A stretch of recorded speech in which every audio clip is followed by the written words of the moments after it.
Hai, kali ini gue bakal cerita tentang kejadian-kejadian aneh atau mungkin firasat. Sebenarnya lebih tepatnya 16 hari sebelum nenek meninggal. Mungkin teman-teman di sini juga ada yang pernah atau ngalamin seperti yang gue rasain. Yang pertama, pada tanggal 15 Juli itu gue mimpi yang cukup aneh 2 hari berturut-turut ya, seperti pengulangan. Di dalam mimpi tersebut ada keluarga yang sudah meninggal di sebuah kursi duduk. Kiri kanannya itu adalah keluarga atau bestinya nenek gue yang udah meninggal. Di tengah-tengahnya ada nenek gue. Mereka sedang seperti berkumpul sambil memegang makanan. Keesokannya gue mencium aroma bau tanah ya saat hujan. Mungkin kalian pernah ngerasain kayak kalau misalkan hujan itu kayak ada aroma bau tanah yang benar-benar khas banget, tanah yang kena air hujan. Itu posisinya di dalam rumah. Tanpa berpikir panjang lagi, gue mengabaikannya lagi. Berikutnya, pada saat nenek gue sudah mulai sakit ya, habis dibawa ke rumah sakit, malamnya itu sekitar pukul 11 malam gue mau ke rumah berniat mau naruh cucian kotor. Sebelum sampai gerbang rumah, gue ngeliat ada satu makhluk yang tinggi banget. Gue sampai merinding. Dia nggak besar, dia cuma tinggi, ada di depan gerbang. Di situ gue terhenti, gue ngeliatin dia dan dia naik terbang ke atas genteng. Dia jalan dan dia masuk ke dalam rumah. Gue bengong dan gue coba hubungin salah satu cucunya nenek gue bahwa gue ngelihat itu makhluk, dan firasat gue udah mulai gak enak. Gue masuk ke dalam rumah dan gue samperin yang maksudnya dalam rumah itu. Tapi gue lihat gak ada apa-apa. Gue pulang lagi ke tempat gue, sampai lagi-lagi gue mimpi gigi atas gue copot. Gue gak cerita ke siapapun karena gue pikir ini hanyalah mimpi dan mungkin perasaan gue aja. Habis itu gue ngobrol sama nenek, dan nenek tuh banyak cerita sih, kayak dia tuh mimpi dikejar-kejar yang capek banget. Dan dia juga cerita kalau dia itu melihat salah satu keluarga atau ibunya yang sudah meninggal hadir. Dia bilang sih hadir benar-benar di depan dia dan mau mengajak dia pulang. Tapi lagi-lagi gue terus mengabaikan karena gue pikir ya memang itu hanyalah sebuah halusinasi. Sampai di mana adalah yang paling ditakutin, yaitu ada suara burung. Gue gak tahu nama burungnya apa. Mungkin kalian ada yang tahu kalau kayak ada yang sakit atau ada yang mau meninggal, pasti ada burung yang bunyinya kayak cicit cicit cicit cicit kayak gitu tuh. Gue langsung bad feelings banget. Besoknya nenek gue sakit dan dibawa ke rumah sakit. Sebelum dinyatakan harus masuk ICU ya, ada salah satu dokter yang bilang bahwa nenek udah mulai gelisah dan harus dipasang alat ventilator. Gak berpikir panjang, gue setujuin karena penyembuhan yang utama. Pikir gue juga akan sembuh. Dan di situ pada mulai masuk ICU, saat nungguin nenek, gue pun inget bahwa beliau pernah ngomong ke gue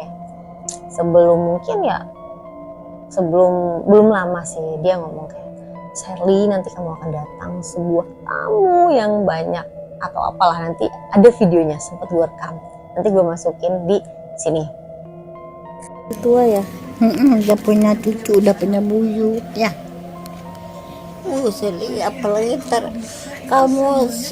kamu datang tamu.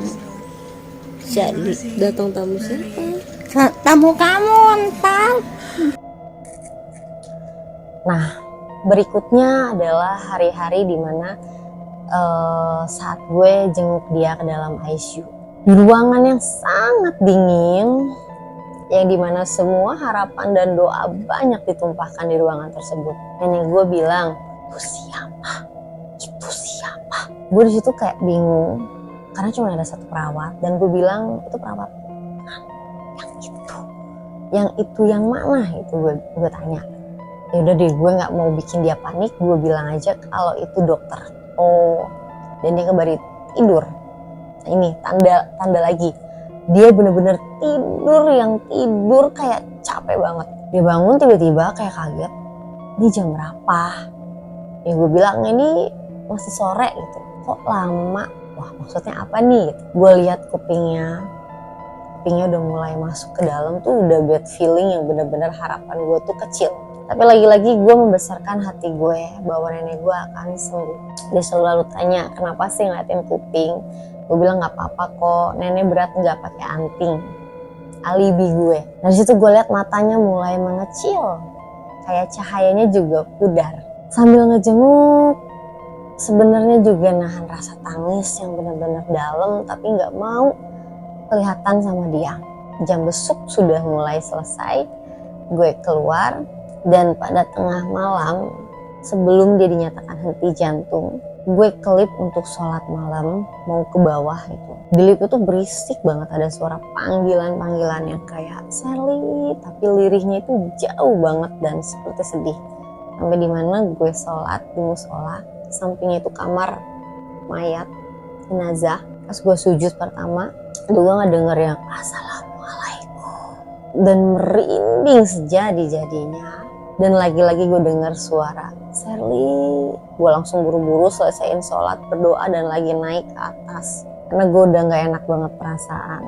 Dan ya bener aja, sampai di atas gue dipanggil bahwa nenek gue henti jantung yang pertama.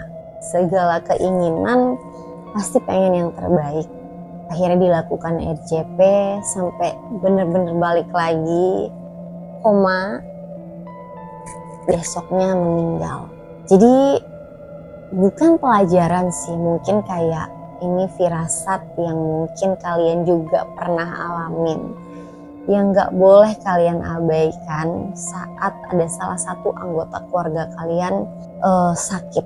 Mungkin harus dituntun dengan talqin, dengan 2 kalimat suci, agar almarhum bisa beristirahat dengan tenang. Suatu penyesalan gue yaitu gue tidak bisa menemani beliau karena beliau di ICU. Tapi gue tetap mentalkin dia saat dia henti jantung yang pertama. Meminta maaf kepada almarhum atas segala kesalahan yang mungkin kita miliki semasa hidupnya. Dan sambil berdoa untuk ketenangannya. Kalian punya cerita seru, boleh banget untuk DM dan akan gue bacain. Masalah privacy juga sangat aman. Dari mulai masalah rumah tangga, cerita horor, atau apapun kalian mau curhat, akan sangat gue dengarkan.